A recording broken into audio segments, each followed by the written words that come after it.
All right, how you doing? Seventh lecture in chapter 2.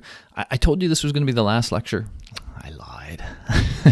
There's just going to be a little short. I have a little something I want to say after this, at the conclusion of the chapter. But this will be the last sort of major lecture, I think. And by the way, you will have noticed maybe a couple of things about the lectures in this chapter.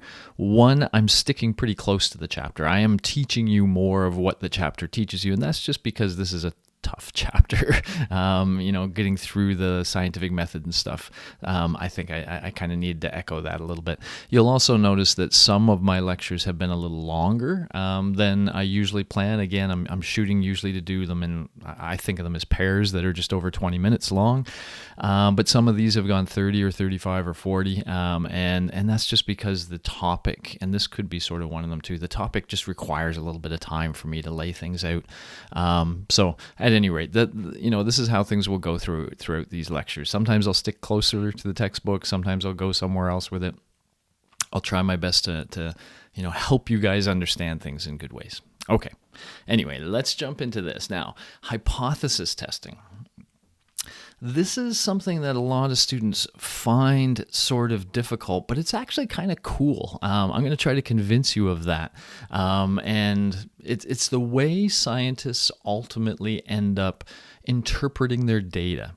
And so, imagine you've done a study and maybe you have two conditions in that study and you want to analyze the data. You had people go through in your two conditions. You've collected data along the way, and usually you want to know, hey, are they different across my two conditions? Well, how do you answer that question? Is any difference enough to say they're different? Because anytime you have two groups of people and you measure something, it's going to be different, right? So let's just say we randomly got 10 of you guys from the class and put you in group 1, and 10 of you guys from the class and put you in group 2. And now I said, how many days have you been alive? So we count how many days you've been alive, and we do averages for each. Do you think you're going to get the exact same average for those two groups?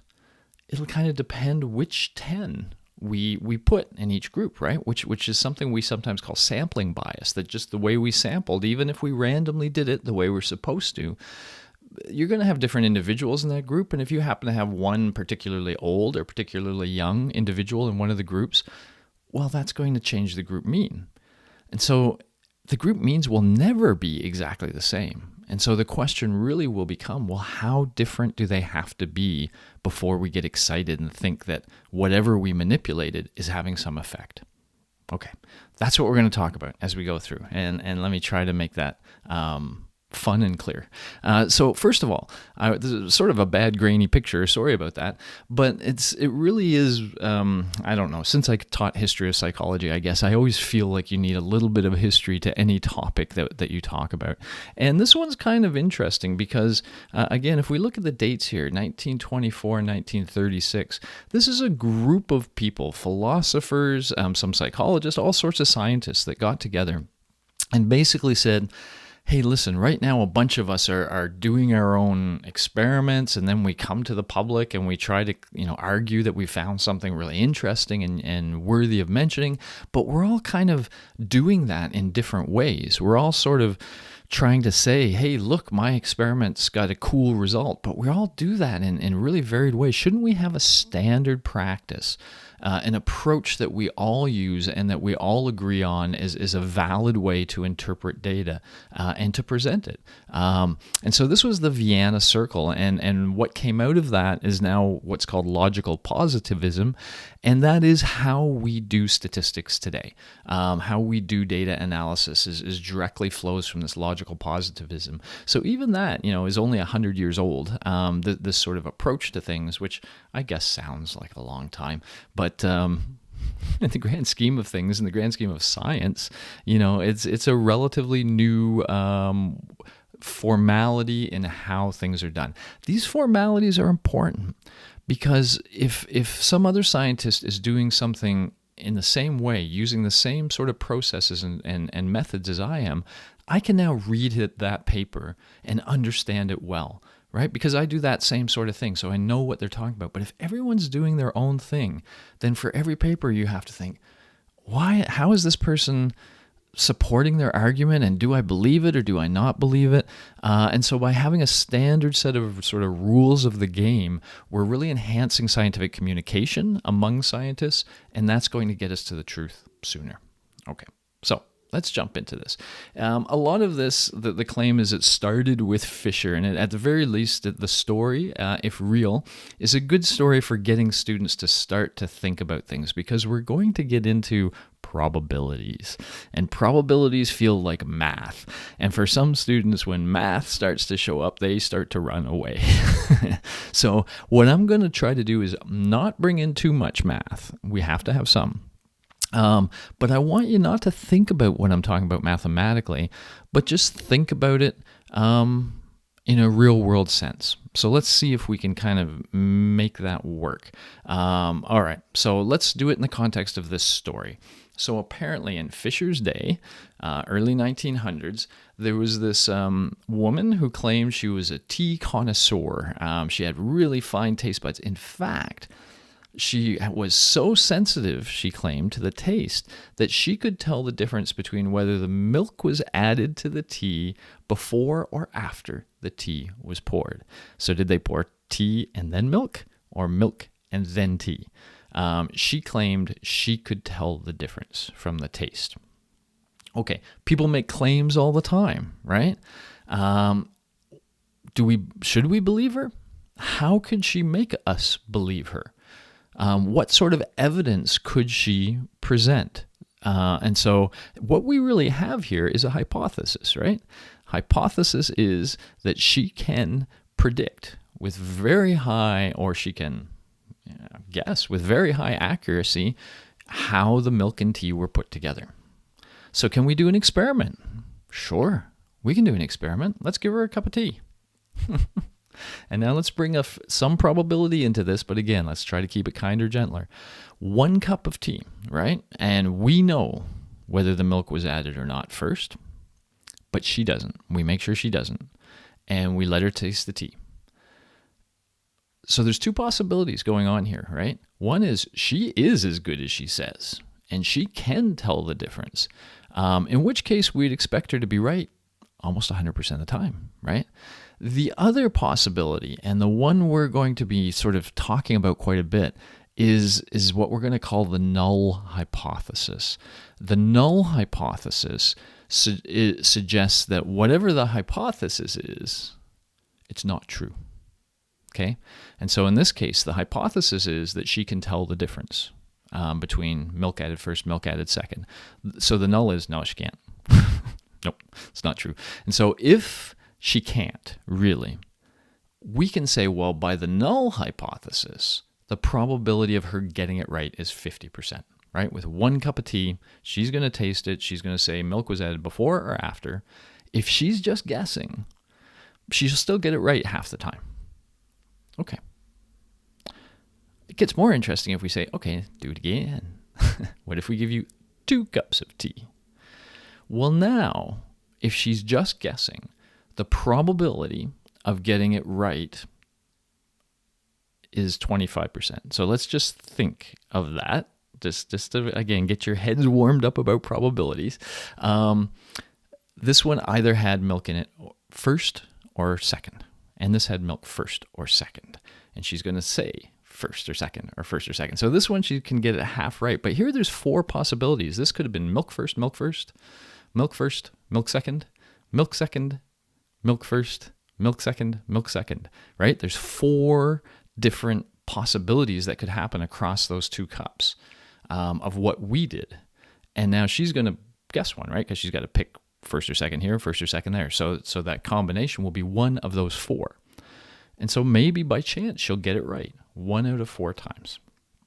Okay, if we just continue this on, if she could get it right in 3, well, there's only a 12.5% chance of getting 3 accurate when you're just guessing. And you can continue this on. Okay, so we could give her 5 cups. If she got it right, boom, boom, boom, boom, boom, all 5, she guessed right 100% of the time, well, the chance of doing that by chance, like if she really has no idea and she's just guessing at every instance, there's only a 3% chance of guessing right 5 times in a row for something that can have 2 states. So if you don't believe any of this, forget the tea and get a coin. Grab yourself a coin and try to predict what's going to happen 5 out of 5 times in a row. Okay, just go ahead and do it. And I'd ask you, if you don't mind, maybe do that 1,000 times. like just 5. Do 5, and then see if you were right or not. You don't only have to do it 100 times. Let's do it 100 times. So do 5. See if you can get all 5 right. You probably won't. But if you do that 100 times, you probably will.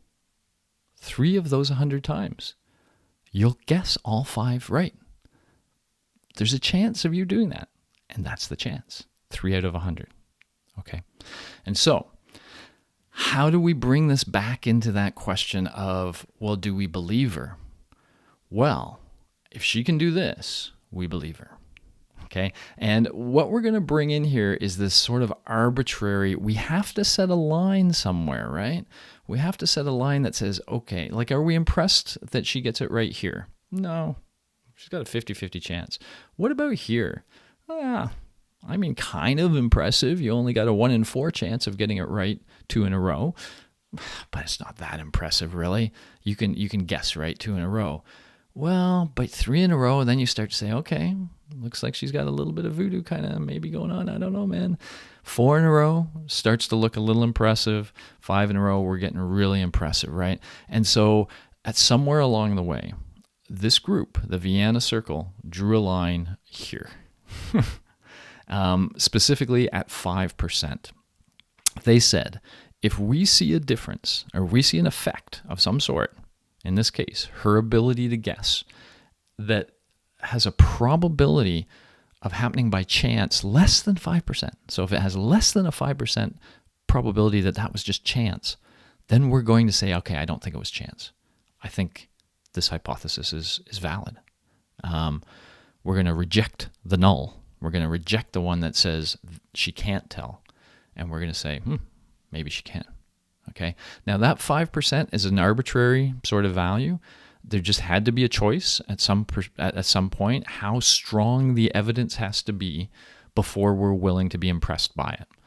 And that line was, well, if the probability of that evidence occurring was less than 5%, then we're impressed. Less than 5% by chance. We're impressed. I'm going to belabor this a couple times. I'm going to walk you through hypothesis testing a few different ways, hoping that it all comes together, because this is such an important concept for your understanding of science, and for your understanding of the research that you're going to encounter as we go through this course. Okay, so let's try this. I'm going to try to bring it a little closer to home for you to understand the logic of hypothesis testing. So I kind of laid it out, but I'm going to lay it out in a slightly different way here. Let's say you are in a relationship and you think the person you're in a relationship with is seeing someone else. Jerk, huh?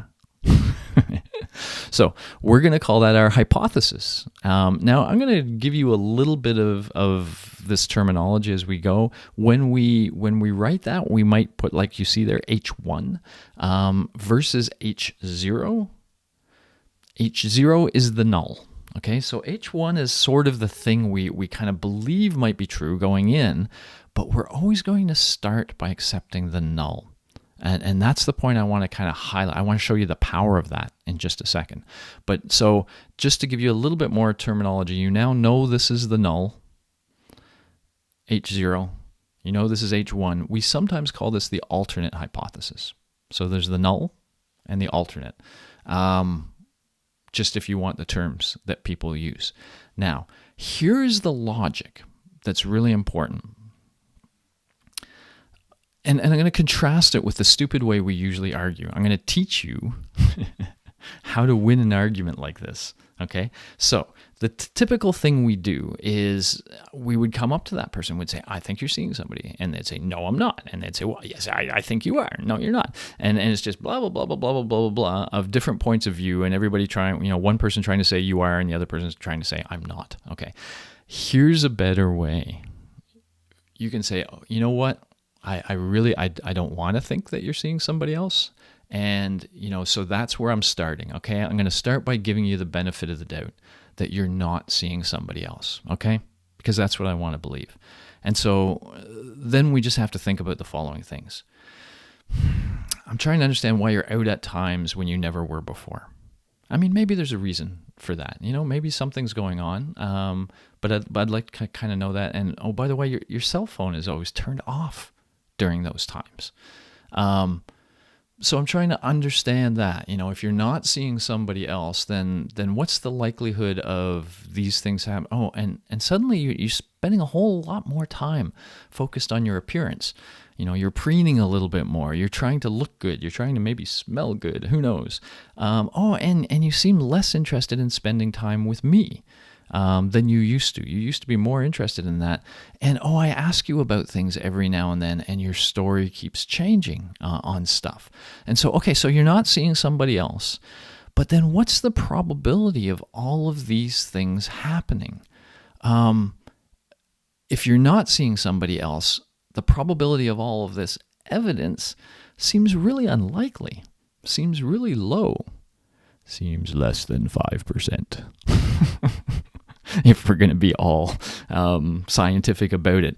When you do it this way, you're kind of saying to the person, explain to me how all of this is happening, because all of this seems very unlikely if you're not seeing someone else. And that's why I think you're seeing someone else. So I want to think you're not, but the evidence is just so improbable that I kind of have to think you are. Okay, this is the scientific way to argue. Oh, sorry, you smell like perfume you never used to. Hey, there's even more. So it's almost like, the cup of tea. If you think of the cup of tea, well, with the second cup of tea, the likelihood is even less. With the third cup of tea, with every little bit of evidence that's inconsistent with them not seeing someone. Sorry for that double negative. But every bit of evidence that makes it seem less and less probable that you'd get all this evidence unless they were seeing somebody, then you start to think you're seeing somebody, right? So what we're really saying is, what is the likelihood, the probability of all this evidence if the null hypothesis is true? And because that probability is so low, that's why I reject the null. Right? So if you throw something like this at somebody, their only alternative is to try to give you some other reason to explain all of that. And unless they can do that, then,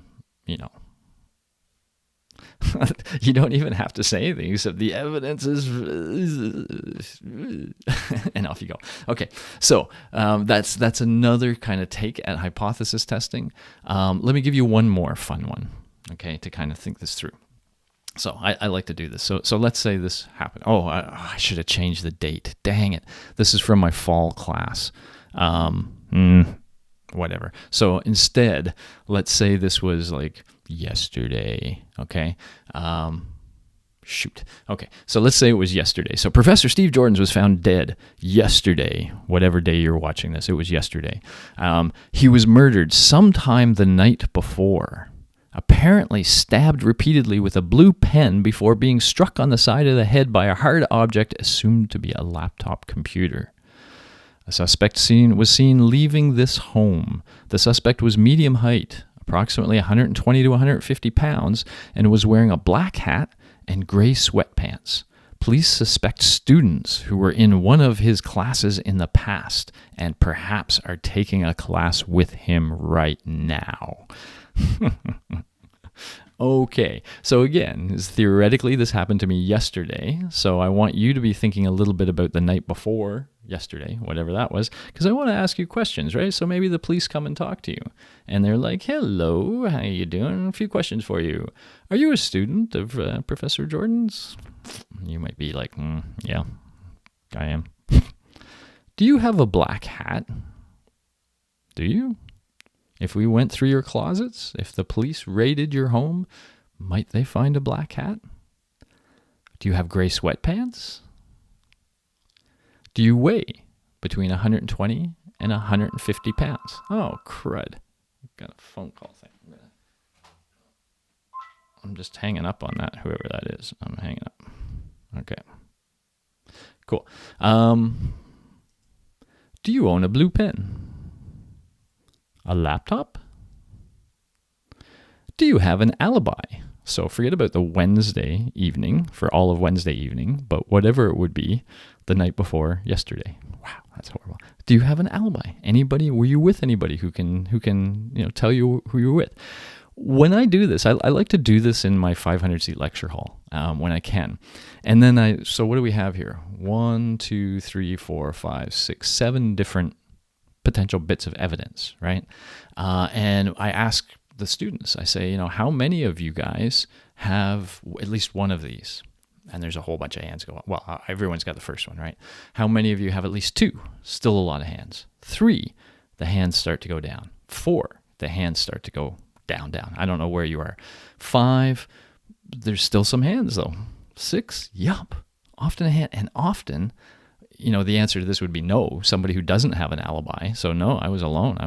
Nobody can say where I was there's times during that night when nobody knew where I was.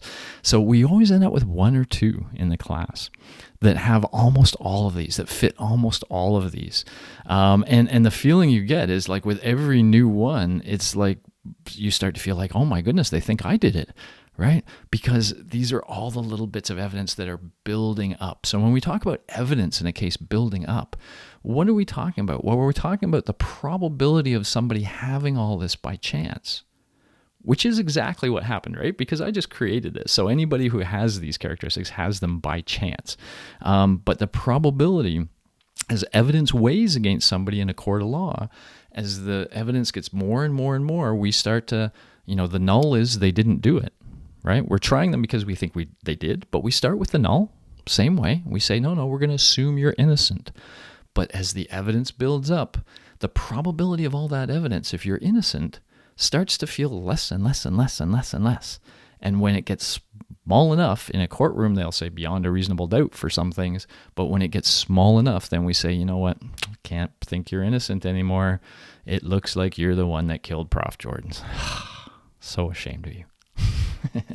Okay, so we kind of took 3 stabs at that, from Fisher to they're seeing somebody else to who killed Professor Jordan's here, all of which I hope can make the same claim. And let me just sort of step you into the world of statistics a little bit, because, this is the core of everything in statistics. This decision process we've just talked about.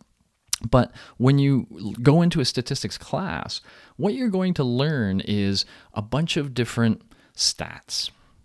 And what these stats represent, they always represent the same thing. And don't look at it too much yet. I'll walk you through it. They always represent the same thing.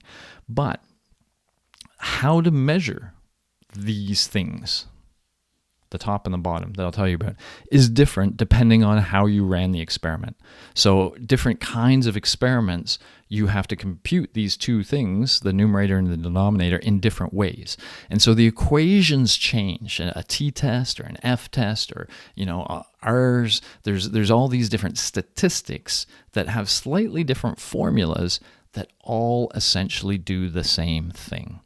And so when you go to the stats class, once you understand what the formulas are doing, yes, you got to learn those formulas. But at their core, if you really understand what they're doing, you can almost rebuild the formulas because they make sense. You get it. So here's what they're doing, and I'm hoping this makes sense to you after what we just talked about. Every statistic is essentially a comparison of 2 things. And so that's done by using a fraction or a division here. So the top of it is some measure of the effect that you observed in your experiment. You did an experiment. Let's say you had different groups, and you expect to see those groups behaving differently in some way, right? So think of the experiment on prejudice, where we had the group that knocked over the cards and the group that didn't. We think they will show different levels of prejudice. And so we begin by saying, well, how different were they? What is this measure of the effect? But just like when I started this lesson here, I said, anytime you have two groups, they're going to be different to some extent. So you want to know, are they different enough? Okay, so we have the difference, that the top is the difference we see. This is what the experiment shows us. We run the experiment, here's how different they are at the end.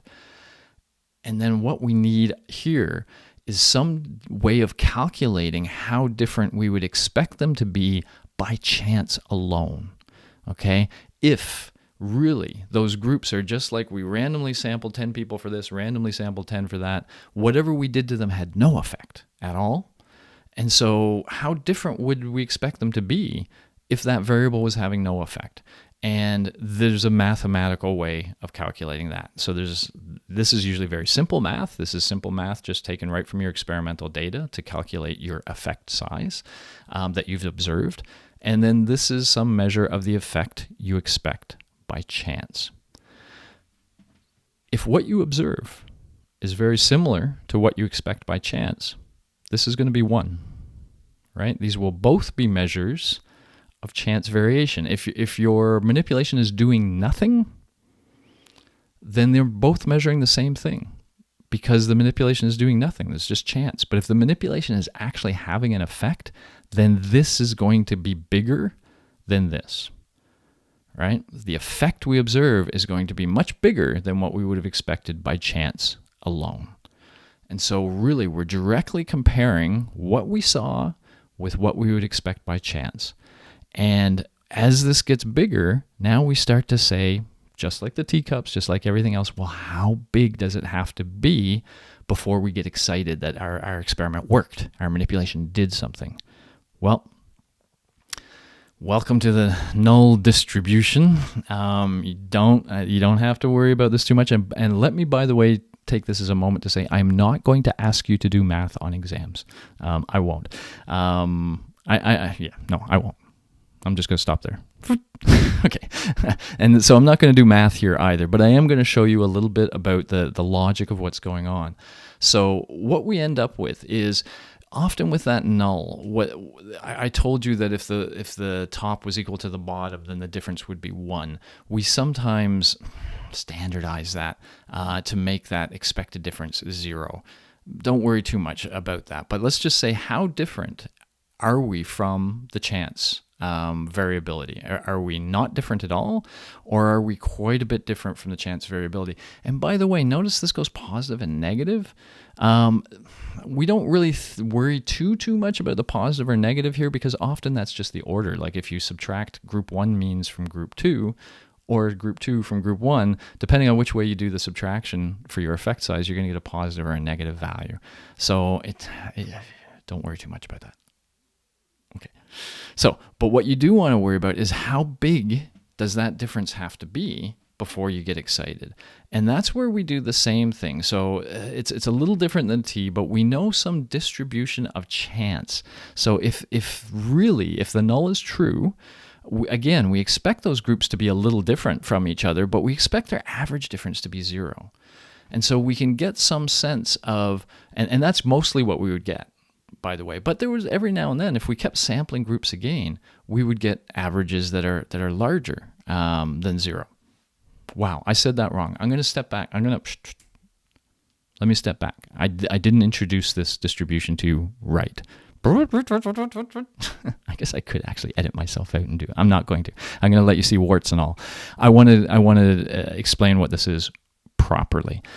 This is the difference between the groups. So let's just imagine we have some group of students, our class, 300 of you in our class, and we grab 2 groups of 10 and we measure something, your average weight.